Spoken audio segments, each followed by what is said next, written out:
오늘 이 말씀, 함께 읽은 말씀은 이렇게 시작됩니다. 1절, 2절 우리 함께 읽겠습니다. 시작. 또 내게 지팡이 같은 갈대를 주며 말하기를 일어나서 하나님의 성전과 제단과 그 안에서 경배하는 자들을 측량하되 성전 바깥 마당은 측량하지 말고 그냥 두라. 이것은 이방인에게 주었은즉 그들이 거룩한 성을 42달 동안 짓밟으리라. 환상을 보았습니다. 환상 가운데 무엇을 받았는가?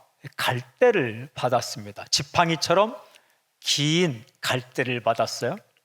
무엇에 쓰는 물건인가? 길이를 잴 때 쓰는 물건입니다. 갈대를 받은 세례 요한에게, 사도 요한에게 음성이 들렸어요. 그 들린 음성 가운데 아주 중요한 단어가 있습니다. 이 단어입니다. 측량하라 라는 거예요. 그 갈대를 가지고 길이를 재봐라. 도대체 무엇을 측량한다는 것인가? 교회를 측량하고 있습니다. 왜 측량하는가? 보호하기 위해서 하는 거죠. 교회라는 이 공동체를 이렇게 표현합니다. 하나님의 성전과 제단과 그 안에 경배하는 자들. 그러니까 하나님의 성전과 제단과 그 안에서 경배하는 자들을 측량하라. 그리고 성전 바깥 마당은 그냥 내버려 두라. 왜 측량하는가? 보호하기 위해서. 저는 먼저 이 말씀을 묵상하면서 한 가지 중요한 사실을 깨닫습니다. 예수님은 교회를 지키신다라는 거예요. 예수님께서 1장부터 요한계시록 1장은 나오는데 그 교회 사이에 계시면서 교회 사역자들을 붙들고 계속해서 보여주는 모습은 예수님은 교회를 지킨다. 여러분, 교회가 무엇입니까? 교회는 성도들입니다. 예수님 믿은 성도들, 바로 당신입니다. 예수님께서 교회, 즉 성도들을 지키신다. 중요한 질문이 오늘 있어요. 예수님은 교회를 어떻게 지키시는가? 지키시는 방법이 무엇인가? 예를 들어 온실에 이렇게 비도 맞지 않고 바람도 맞지 않고 태풍도 맞지 않도록 온실 속에 둔 화초처럼 모든 고난과 환난과 어려움과 갈등을 다 프로텍트 막고 그냥 온실 속의 화초처럼 교회를 지키시는가? 아니면 비바람이 불고 태풍이 불고 바람이 부는 것을 다 허락하면서도 지키는 방법이 있는가라는 거예요. 또 오늘 읽은 말씀, 이어지는 3절부터 14절까지 말씀 읽어보면 예수님께서 교회를 지키는 독특한 방법이 기록되어 있습니다. 그것은 바로 이것입니다. 예언의 권세를 주시다. 예언의 권세를 주시다. 교회에게 예언의 권세를 주셔서 교회를 지킨다. 예언은 무엇입니까? 예언은 하나님의 마음을 전하는 것, 하나님의 비밀을 전하는 것, 하나님의 계획과 방법과 뜻과 꿈을 전하는 것, 그것을 주어서 교회를 지킨다. 그러니까 교회가요, 무엇을 할 때 든든히 설 수 있는가? 고난을 이리 피하고 저리 피하고 비바람을 이리 피하고 저리 피하고 가장 안전한 것, 그것으로 피하는 것. 아무 일도 하지 않으면 아무 일도 일어나지 않죠. 아무 고생도 하지 않죠. 그렇게 교회를 지키는 것이 아니라 하나님께 주신 이 예언의 권세를 가지고 하나님의 마음을 전하고 하나님의 뜻을 전하고 하나님의 계획을 전하고 하나님의 꿈을 전할 때에 교회는 바로 설 수 있고 든든히 설 수 있다라는 거예요. 여러분, 하나님의 예언의 핵심이 무엇일까? 하나님의 마음이죠. 하나님의 계획이죠. 하나님의 꿈이죠. 하나님의 뜻이죠. 그 하나님의 뜻과 꿈과 계획, 그 깊숙이 들어가면 거기 누가 있는가? 예수 그리스도가 계십니다. 예수님을 전하고 고백하고 그리고 전포할 때 교회는 보호를 받는다라는 거예요. 그 내용이 오늘 이어지는 3절부터 14절까지 잘 기록되어 있어요. 교회의 파워 가운데 파워는 예언의 권세입니다. 교회의 은혜 가운데 은혜는 이 하나님의 마음과 하나님의 계획, 예수 그리스도를 전하는 이 은혜입니다. 교회의 사명 가운데 사명은 다른 것이 아니라 하나님의 마음과 계획, 즉 예수 그리스도를 전하는 이것이 바로 교회의 힘 가운데 힘이죠. 그 이야기가 이어지는 3절부터 14절까지 기록되어 있어요. 여러분 3절 4절을 함께 읽겠습니다. 3절 4절 함께 시작. 내가 나의 두 증인에게 권세를 주리니 그들이 굵은 베옷을 입고 1260일을 예언하리라. 그들은 이 땅의 주 앞에 서 있는 두 감람나무와 투촛대니. 요한계시록에서 교회를 의미하는 상징적인 표현이 오늘 세 가지가 나옵니다.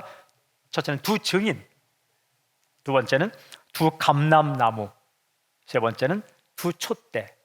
마치 사람이 많은데 거기다가 사람을 심어 놓은 거예요. 한 명이 아니고 두 명이다. 공동체를 뜻하는 거예요. 교회예요. 또 어느 벌판에 굉장히 소중한 나무를 심어 놓은 거예요. 감람나무 두 그루를 심어 놨어요. 공동체 나무, 그 교회라는 거예요. 어두운 세상 가운데 어둠 밝히는 촛대를, 두 촛대를 딱 세워 놓은 거예요. 빛을 발하는 두 촛대, 이게 교회를 의미하는 거예요. 두 증인, 두 감람나무, 두 촛대. 그러니까 당신은 수없이 많은 사람들 가운데 하나님이 심어 놓은 그 증인이요. 당신은 벌판같이 황량한 벌판에 사명을 감당하려고 하나님이 심어 놓은 감람나무고, 당신은 어두운 이 세상을 밝히라고 하나님께서 탁 세워놓은 촛대죠. 그런데 홀로 세움받지 않고 둘, 즉 공동체로 세움을 받았다. 공동체의 최소도 아니가 둘이죠. 하나님께 인간을 창조할 때 아담과 하와를 만들었죠. 그것이 공동체로 만든 거죠. 이 두 증인, 두 감람나무, 두 촛대의 정체성이 무엇인가? 아이들한테 정체성이 무엇인가? 이렇게 기록되어 있어요. 이 땅에 주 앞에 서 있는, 이 땅의 주님은 예수님이고 하나님이신데 그 앞에 서 있다. 교회는 주님 앞에 서 있는 거예요. 세상 속에 있지만 교회, 즉 성도들은 주 앞에 서 있는 사람들이죠. 그분의 말씀을 갈망하며 그분의 뜻을 구하고 그분의 생각에 우리 생각을 맞추려고 서 있습니다. 이 공동체가 교회요, 이 사람들이 그리스도인입니다. 여러분, 이러한 교회에게 주님께서 무엇을 주시는가, 어떻게 지키시는가, 이렇게 기록되어 3절에 이렇게 기록되어 있습니다. 권세를 주시리니, 권세를 주신다. 교회에게 권세는 무엇입니까? 힘, 파워입니다. 어디서 나오냐? 속으로부터 나오는 힘, 본질로부터 나오는 힘, 이게 바로 권세입니다. 능력이에요. 그러니까 교회에게 권세와 능력과 파워를 주셨다는 거예요. 어떤 권세? 이렇게 기록되어 있어요. 예언하리라. 예언하는 권세를 주셨다. 예언은 말씀드렸어요. 하나님의 마음을 대신 전하는 것. 그런데 이거 하나님의 마음을 전한다는 것은 결국은 생각해 보면 하나님을 전하다라는 거예요. 그의 마음을 전하는 것은 그를 전하는 거예요. 그의 마음을 아는 것은 그를 아는 거죠. 하나님을 전할 수 있는 이 권세를 교회에게 주셨다는 거예요. 그런데 오늘 말씀을 잘 읽어보면 신기하게 이 예언의 권세를 받은 교회가 겪는 실존이 이렇게 기록되어 있습니다. 그들이 굵은 베옷을 입고, 굵은 베옷을 입었다라는 것은 고난을 받는다라는 겁니다. 그러니까 이 두 가지가 항상 함께 가요. 하나는 고난이고 하나는 예언, 이거예요. 여러분, 예수 믿는 사람들의 삶에는 고난도 가고 예언도 가요. 신기하게 몸이 아파 고난을 받잖아요. 아픈 것으로 끝나지 않고 그 아픈 것이 계기가 되어서 다른 사람에게 하나님과 예수님을 전하는 기회가 열린다는 거예요. 어려움을 당하면 그 어려움을 당하는 걸 그걸로 끝나지 않고 고난이 가는데, 그 어려움을 당한 것 때문에 그의 인생 가운데 예수님과 하나님이 전해지는 놀라운 사건이 일어난다는 것입니다. 그런데 더 중요한 사실이 있어요. 바로 이것입니다. 고난의 현실보다 예언의 권세가 더 크다라는 거예요. 이게 고난의 현실도 현실이고 예언의 권세도 현실이지만 고난의 현실보다 예언의 권세가 더 크다. 언제나 그래요. 하나님 믿는 사람에게는 고난보다 보호가 더 큽니다. 어려운 경험보다 은혜의 경험이 더 큰 거예요. 문제보다 하나님의 역사가 더 큽니다. 그렇게 사는 거예요. 교회의 실존은 고난보다 은혜를 더 경험하고 어려움보다 하나님의 그 선물을 더 경험하는 삶이죠. 근데 이게 얼마 동안 이렇게 사는가? 오늘 성경에 보니까 1260일 동안이다. 앞에 2절에는 42달이다 이렇게 기록되어 있고 9절에는 사흘 반이다 기록되어 있으며 11절에는 3일 반이다. 3과 2분의 1은 완주사 7의 딱 반이 하프예요. 이건 그 3년 반을 달수로 계산하면 42개월, 42달이고 42개월을 날수로 계산하면 1260일이에요.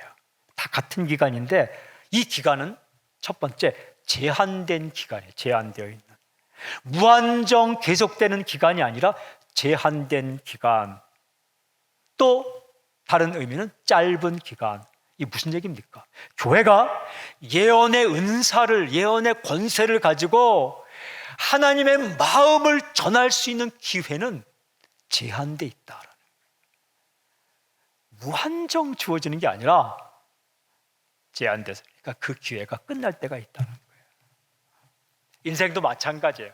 고난도 있고 주님을 증거할 수 있는 기회도 있지만 이 주님을 증거할 수 있는 기회는 언젠가 끝날 때가 있다. 동시에 고난도 끝날 때가 있다. 이게 어찌 보면 짧은 기간이라는 거예요. 그 기간이 우리에게 주어진 거죠. 땅을 치고 후회하고 그때 잘할 걸 해도 할 수 없는 그때가 다가온다.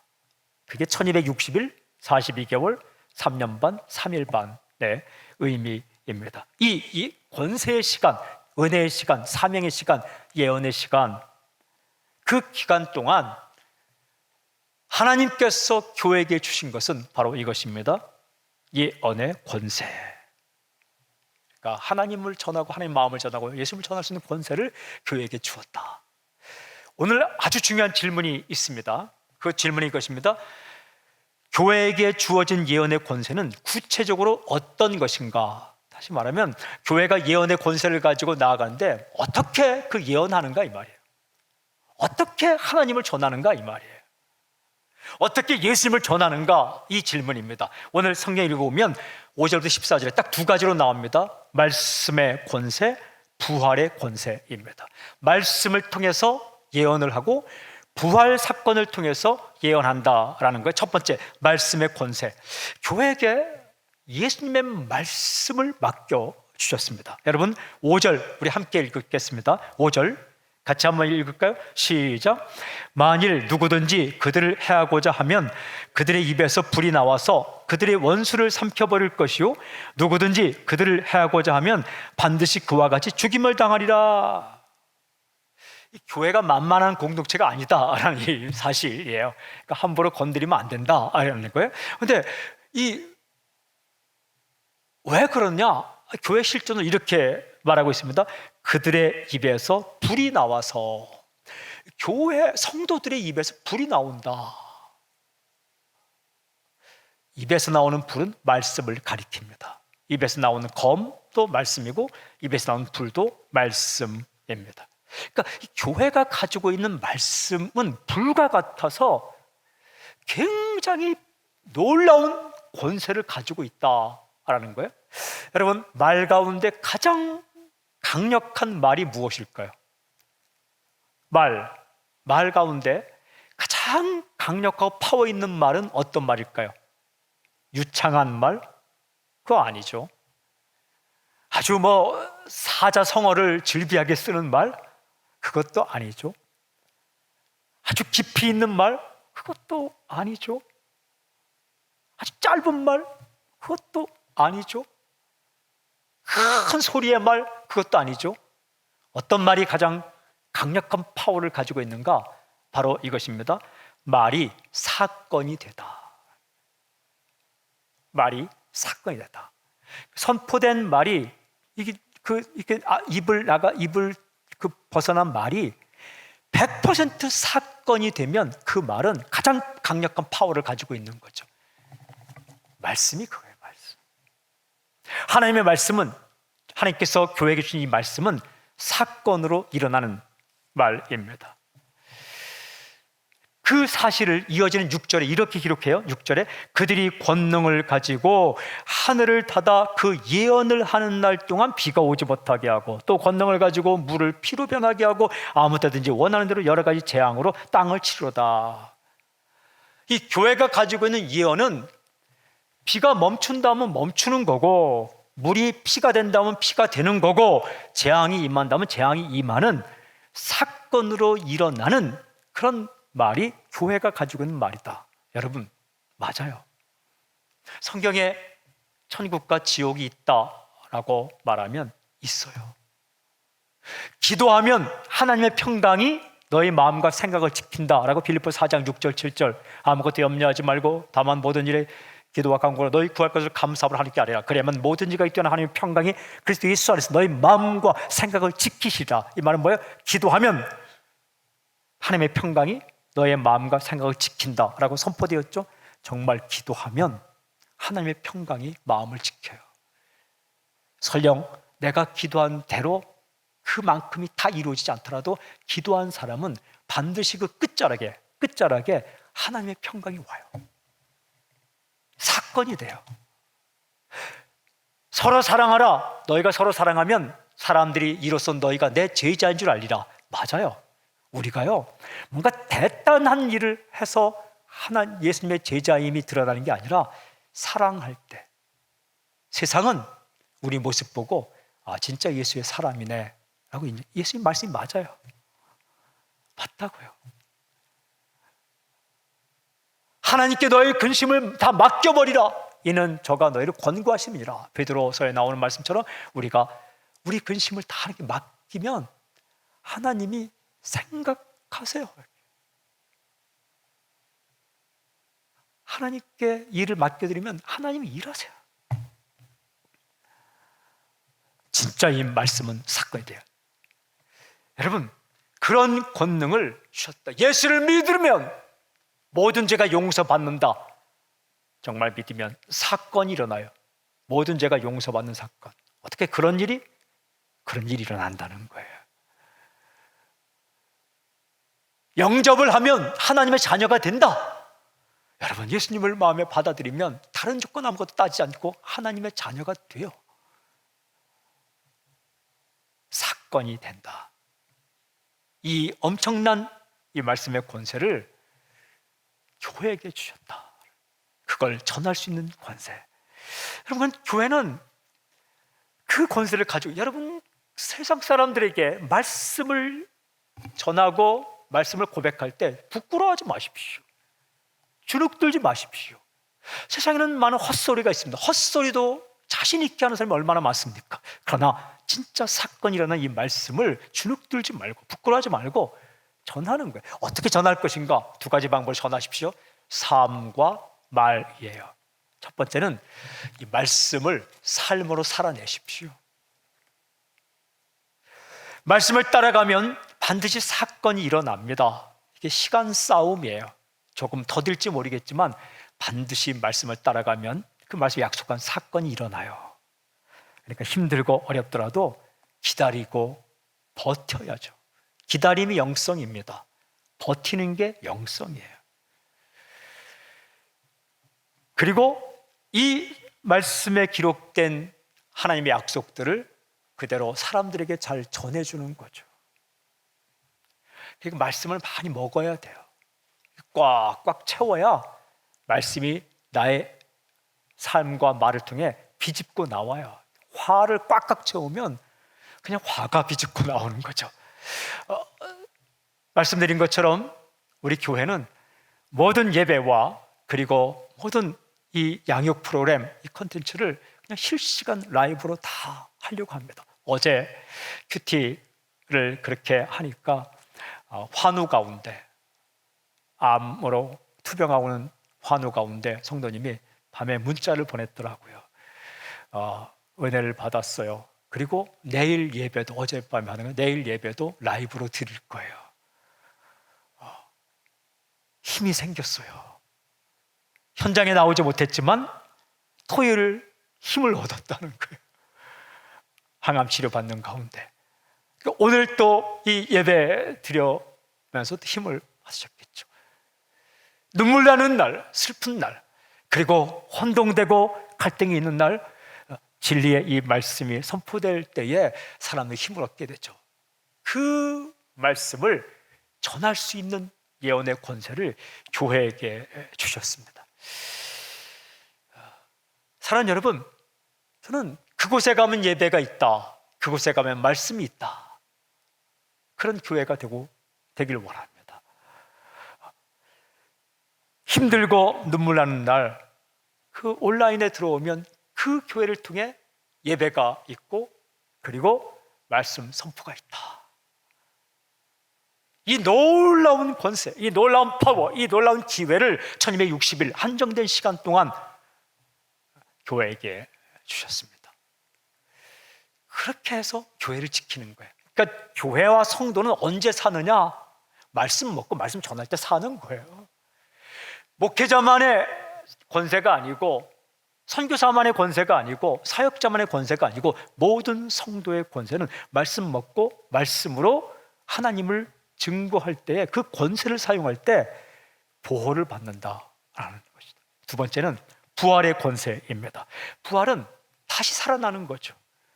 죽다가도 살아나고, 넘어져도 일어나고, 엎어지고 자빠져도 다시 일어나 달려가는, 꿈이 산산조각, 내가 원하는 것이 다 깨진 것 같은 그 상황 가운데서도 다시 꿈꾸는 이 부활의 권세를 교회에게 주셨습니다. 오늘 이 말씀을 읽어보면 성도들은, 교회는 어떤 상황 가운데 살고 있는가, 실제 살아가는 상황을 이렇게 말합니다. 7절 8절 함께 읽을까요? 함께 읽겠습니다. 7절 8절 시작.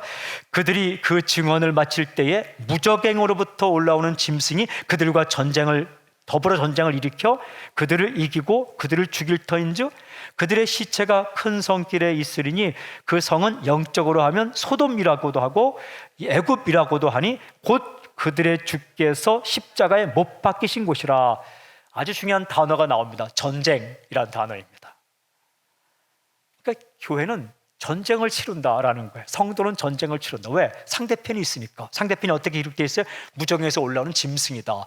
짐승은 사탄으로부터 권세를 받은 인간을 말합니다. 정치 지도자 혹은 종교 지도자, 그러니까 예수님 반대편에 서 있는 자를 가리키는 거죠. 교회와 이 반대 세력이 싸우는 영적 전쟁터가 어디인가? 오늘 성경에 보니까 소돔, 애굽이라고 상징적으로 기록되어 있어요. 정확히 이렇게 기록되어 있습니다. 그들의 주께서 십자가에 못 박히신 곳, 그러니까 그들의 주, 즉 예수님께서 못 박히신 곳 어디입니까? 이 세상입니다. 예수님이 어디서 못 박히셨어요? 천국에서? 아닙니다. 지옥에서? 아닙니다. 이 세상을 떠나서? 아닙니다. 이 세상 한복판 유대 땅 골고다 언덕에서 못 박히셨습니다. 사람들이 살아가는 그 땅, 섞여 사는 그 땅, 즉 이 세상에서 크리스천들은 전쟁을 치르며 살아간다. 여러분, 전쟁을 치르며 살아갈 때 무엇을 경험하는가? 죽음을 경험해요. 이어지는 9절 10절 이렇게 기록되어 있어요. 백성들과 족속과 방언과 나라 중에서 사람들이 그 시체를 사흘반 동안을 보며 무덤에 장사하지 못하게 하리로다. 이 두 선지자, 즉 교회죠. 이 두 선지자가 땅에 사는 자들을 괴롭게 한 거로 땅에 사는 자들이 그들의 죽음을 즐거워하고 기뻐하여 서로 예물을 보내리라 하더라. 이 땅에서 죽음 같은 상황을 경험해요. 오늘 보면 희한한 구절이 있죠. 이 두 선지자가 땅에 사는 자들을 괴롭게 한 거로, 즉 교회 성도들이 세상을 괴롭게 했다. 이게 뭐 사기치고 폭력을 행하고 괴롭게 하는 게 아니라 이게 바른 말을 하기 때문에 괴롭다는 거예요. 그냥 좀 죄 얘기하지 않으면 좋은데 죄 얘기를 하거든요. 이 땅이 전부이고 다음 세상 얘기를 하지 않으면 좋은데 뭐 심판이 있고 지옥이 있고 이 얘기를 또 하거든요.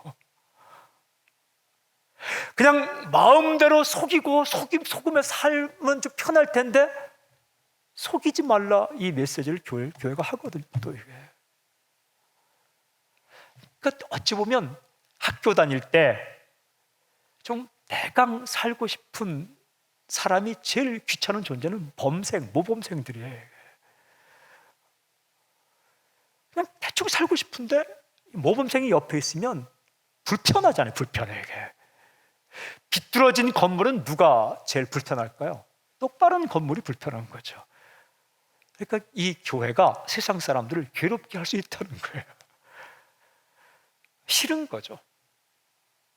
그래서 이 반대편에 있는 사람들이 이 교회 성도들을 죽이듯이 패배시키고 서로 예물을 주고, 즉 잔치를 한다는 거예요. 그럼 이것으로 다 끝나는가?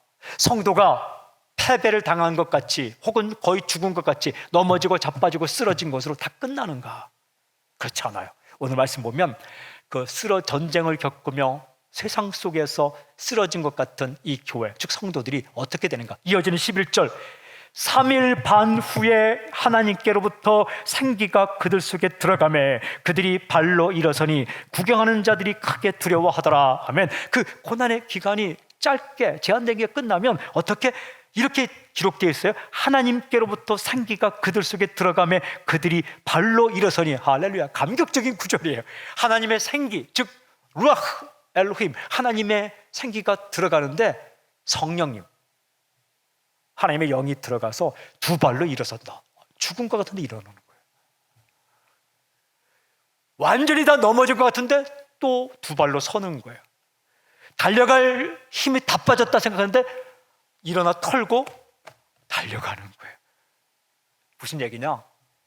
저 정도 몸이 아프면 하나님을 저주하고 실망할 것 같은데 그 아픈 몸을 이끌고 또 하나님을 찬양하는 거예요.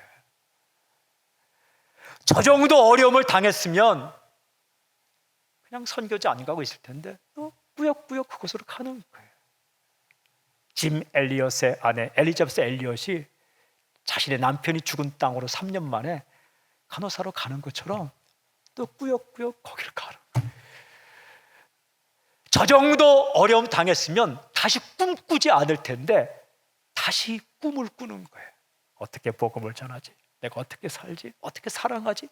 저 정도 사람에게 그 배신을 당하고 거절당했으면 남 도와주겠다고 안 해야 되는데 또 뭘 도와주겠다고 하는 거예요. 두 발로 일어서는 거죠. 그게 교회예요. 그게 부활의 권세입니다.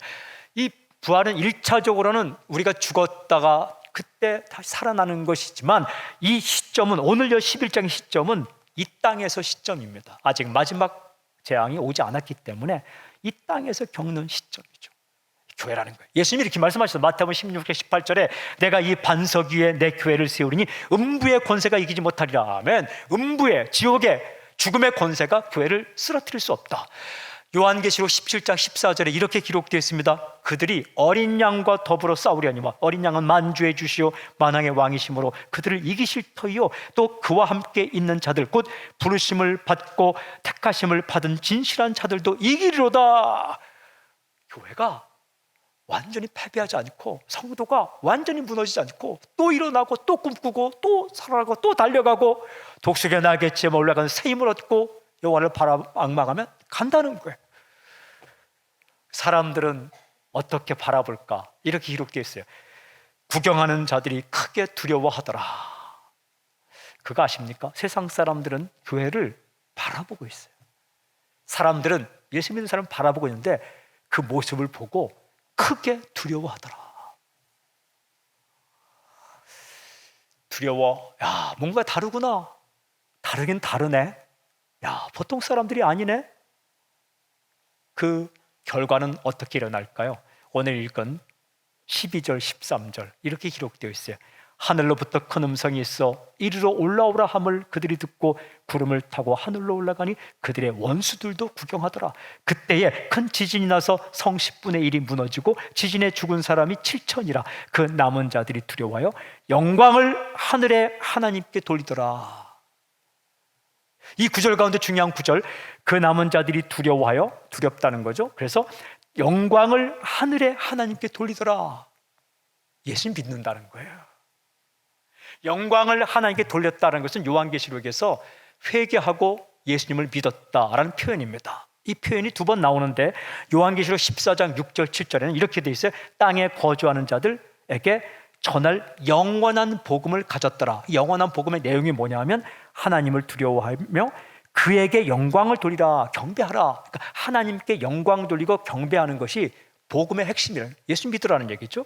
또 요한계시록 16장 9절에 보면 회개하지 아니하고 주께 영광을 돌리지 아니하더라. 그러니까 회개하지 않는다라는 행동과 주께 영광을 돌리지 않는다는 행동이 동의어로 쓰고 있어요. 그러니까 주께 영광을 돌리지 않는 것은 회개하지 않는 것이고 주님께 영광 돌리는 것은 믿는다는 것을 의미하는 용어로 쓰이는 거죠. 그러니까 그들이 다시 일어나고 다시 꿈꾸고 다시 예배하고 다시 찬양하고 다시 날아오르는 이 크리스찬들의 삶을 보면서 예수님을 믿게 된다.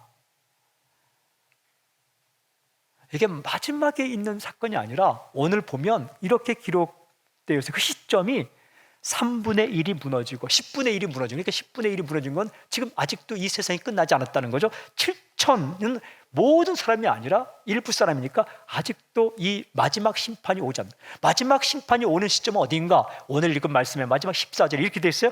둘째 화는 지나갔으나 보라 셋째 화가 속히 이른도다. 셋째 화는 일곱 번째 나팔이 불리는 건데, 일곱 번째 나팔이 이제 불려지면 일곱 대접이 쏟아지며 이게 다 끝나버리는 거예요.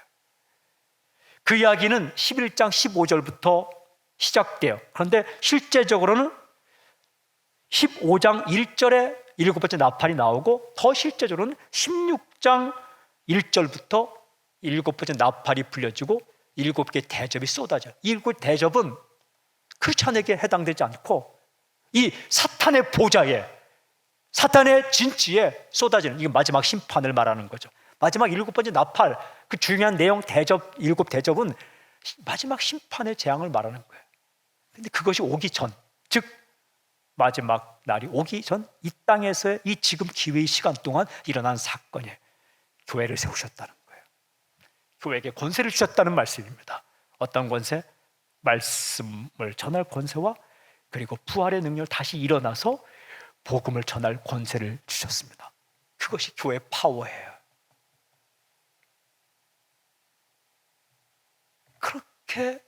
그런 방법으로 교회를 지키신다. 그러니까 교회가 보호받는 방법은 주저앉아 있는 거 아니에요. 아무 일도 하지 않고 도전하지 않고 꿈꾸지 않고 새로운 일도 시도하지 않고 있는 게 보호받는 게 아니라 도전하고 시도하고 말씀을 전하고, 고난도 함께 간다 할 때 그 가운데 고난을 받지만, 어려움을 겪지만 다시 일어나고 다시 꿈꾸고, 그게 교회를 지키는 거예요. 그게 교회의 파워입니다. 사랑하는 여러분, 전쟁 같은 이 삶의 한복판에서 때때로 고난 가운데 있는 것, 그거 현실입니다. 그러나 이것보다 더 강력하고 확실한 현실이 있습니다. 그것은 예수님께서 이 땅에 교회를 세우셨고 당신을 교회로 부르셨고 당신에게 권세를 주셨다는 것입니다. 그 교회는, 그 성도들은 예수님을 전합니다. 그 예언의 권세를 받았습니다. 어떻게? 말씀의 권세를 가지고 주님의 말씀으로 살아내고 그 말씀을 전합니다. 부활의 권세를 가지고 쓰러져도 일어나고 자빠져도 다시 달려가고 꿈이 꺾인 것 같아도 다시 꿈꾸며 살아갑니다. 그 교회를 수없이 많은 사람들 가운데 증인을 세우듯이 공동체로 두 증인을 딱 세워놓으셨어요. 황량한 벌판 가운데 나무를 세우듯이 두 감람나무로 딱 세워놓으셨어요. 그리고 어두운 공간 가운데 촛불처럼 두 촛대로 세워 놓으셨습니다. 이 교회 현실에 대해서 예수님께 이렇게 말씀하셨어요. 요한복음 16장 34절, 세상에서는 환난을 당하나, 세상에서는 너희가 환난을 당하나 담대하라, 내가 세상을 이겨노라, 이렇게 말씀하셨어요. 사랑하는 여러분, 담대하십시오. 당신은 그저 그런 인생으로 부름받는 것이 아니라 두 증인으로, 두 감람나무로, 두 촛대처럼 교회로 부름받았고 당신에게 권세를 주셨어요. 예언의 권세. 저는 선포하고 축복합니다. 아멘으로 크게 화답하십시오. 당신을 통해 하나님이 전해지고 예수님이 전해지고 하나님의 마음과 뜻과 계획과 방법과 하나님의 꿈이 전해지는 놀라운 사건이 있을지어다. 우리 교회를 통해 그런 사건이 주님 오실 때까지 일어날지어다. 그렇게 향하실 주님을 찬양합니다. 할렐루야. 아멘. 아멘.